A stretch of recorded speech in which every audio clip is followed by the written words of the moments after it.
సంవత్సరాల తరబడి ఎన్ని మందులు వాడినా మీ మోకాల నొప్పులు తగ్గట్లేదా? ప్రాణ పెయిన్ క్లినిక్ లో అత్యాధునిక చికిత్స. ప్రముఖ సింగర్ ఉషా ఊతప్పింట్లో విషాదం. గుండెపోటుతో మృతి చెందిన ఉషా భర్త జానీ చాకో ఇంట్లో టీవీ చూస్తూ ఒక్కసారిగా కుప్పకూలిన జానీ చాకో ఆసుపత్రికి తరలించేలోపే మృతి చెందిన జానీ చాకో కోల్కతాలో జానీ చాకో అంత్యక్రియలు. తండ్రి మరణంతో భావోద్వేగానికి గురైన కూతురు అంజలి. జానీ చాకోని రెండో వివాహం చేసుకున్న ఉషా ఊతప్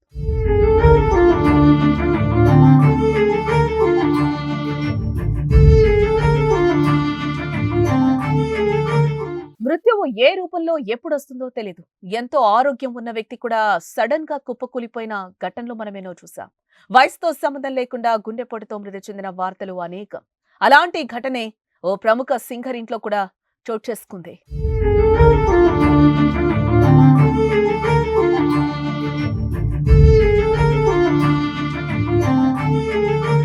సింగర్ ఉషా ఊతప్ భర్త జానీ చాకో కోల్కతాలోని ఆయన నివాసంలో టీవీ చూస్తున్నారు. సంతోషంగా ఉన్న సమయంలో క్షణాల్లో మృత్యు ఆయన పైకి ముంచుకొచ్చింది. ఒక్కసారిగా గుండెపోటుతో కుప్పకూలిపోయాడు. దీంతో ఆయన హుటాహుటిన ఆసుపత్రికి తరలించగా కానీ అప్పటికే ఆలస్యమైంది. దీంతో సింగర్ ఉషా ఊతప్ ఇంట్లో తీవ్ర విషాదమే చోటు చేసుకుంది.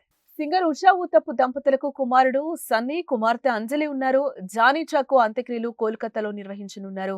అయితే తండ్రి మృతిపై కుమార్తె అంజలి ఊతప్ సోషల్ మీడియా వేదికగా నివాళులర్పించారు. అబ్బా, చాలా త్వరగా వెళ్లిపోయావు, కానీ నువ్వు జీవించినంత స్టైలిష్ గా ప్రపంచంలోనే అత్యంత అందమైన మనిషివి. మేం మిస్ అవుతున్నాం. To gentleman, Lawrencian to core and the finest tea taste అని అంజలి ఊతప్ తన పోస్ట్ లో తండ్రి మరణం పట్ల తీవ్ర ఆవేదన వ్యక్తం చేసింది. కాగా గాయని ఉషా ఊతప్ కు జానీ చాకో రెండో భర్త. గతంలో రాము అనే వ్యక్తితో ఆమెకు మొదటి వివాహం జరగ్గా ఆ తర్వాత వీరు విడిపోయారు. తేయాకు తోటల రంగంలో వ్యాపారాలు కలిగిన జానీ చాకో 70వ దశకం ప్రారంభంలో ఐకానిక్ చింకాస్ లో ఉషను తొలిసారి కలిశారు. అనంతరం కొన్నాళ్లకు వీరు వివాహం చేసుకున్నారు.